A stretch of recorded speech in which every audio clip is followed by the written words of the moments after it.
જીવન જીવવાનું છે એટલે જીવો છો કે વિતાવવું પડે છે? એક મૂંઝવણમાં માર્ગ ના મળે અને પગરવ ત્યાં નવા દુઃખના થાય છે. પ્રત્યેક સમસ્યાનો પર્યાય સંઘર્ષ અને સમાધાન જ છે. પણ શું આપ ઈચ્છો છો કે સમયના પ્રકરણ તમારી મરજીને આધીન હોય?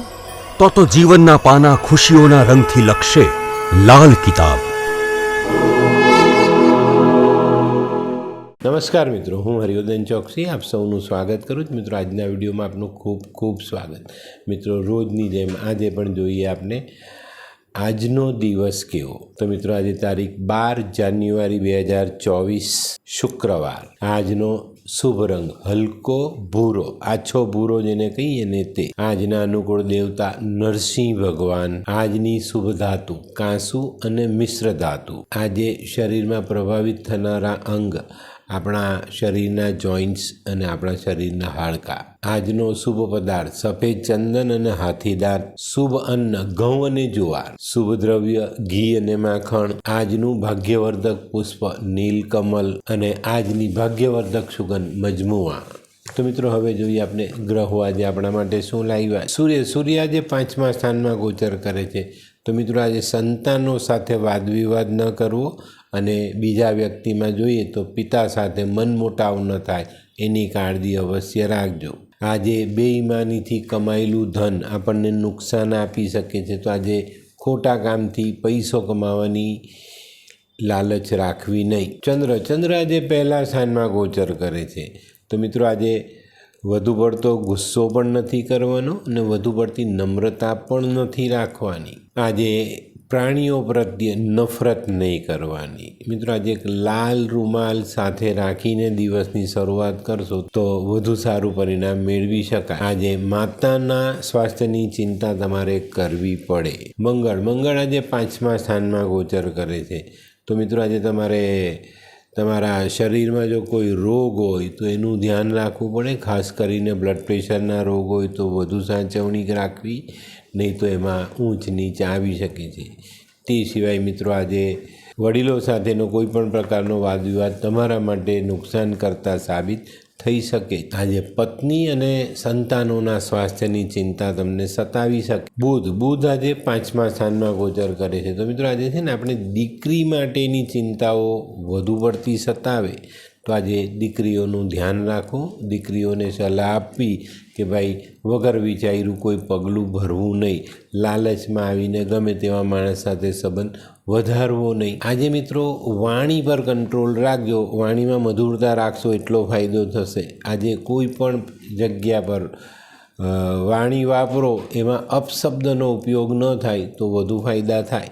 ગુરુ આજે 12મા સ્થાનમાં ગોચર કરે છે. તો મિત્રો, આજે આપણે સમયની બરબાદી ન કરવી જોઈએ. આપણા મહત્ત્વના કામો પર ધ્યાન આપવું જોઈએ.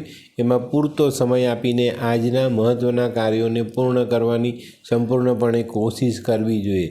12મા ભાવનો ગુરુ આપણા નાણાંનો વ્યય પણ કરાવી શકે છે. તો ખર્ચાઓ પર ધ્યાન અવશ્ય આપજો, નહીં તો તકલીફ પડે.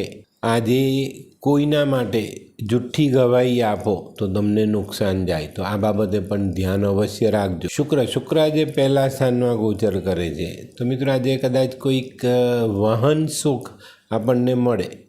કોઈ નાનું વાહન આપણે આપણી સુવિધા માટે ખરીદી શકીએ છીએ તો એ સુખ આજે જીવનમાં ઉમેરી શકાય.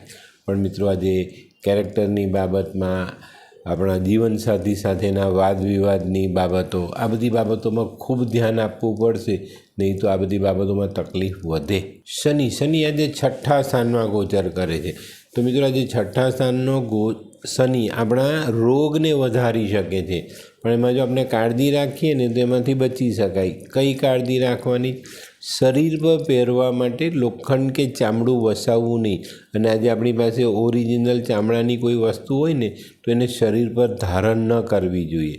તો આપણે ચોક્કસ ફાયદો થાય. આજે આપણે કોઈની પાસે મફતમાં કોઈ વસ્તુ ન લેવી જોઈએ. અને મિત્રો, આજે ખોટી બાબતોમાં જરાક પણ દખલગીરી નહીં કરતા, નહીં તો તમારું અપમાન થાય એવા સંજોગો દેખાય છે.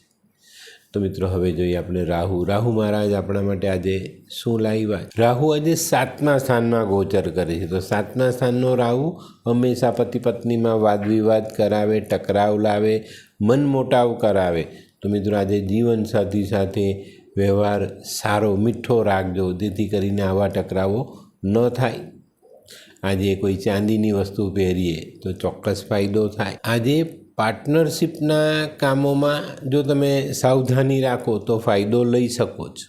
કેતુ આજે 3જા સ્થાનમાં ગોચર કરે છે. તો મિત્રો આજે છે ને આપનું મન થોડું ધાર્મિકતા તરફ ઢળતું દેખાય, કોઈની ભલમનસાઈ કરવાનું મન થાય, ભલમનસાઈ કરીએ પણ, ને ચોક્કસપણે આ કામ કરવાથી આપણા મનને એક અલગ પ્રકારની શાંતિનો અનુભવ પણ થાય. આજે જો તમે કોઈ સરકારી નોકરી કરો છો તો ફાયદો જરૂર થવાનો છે.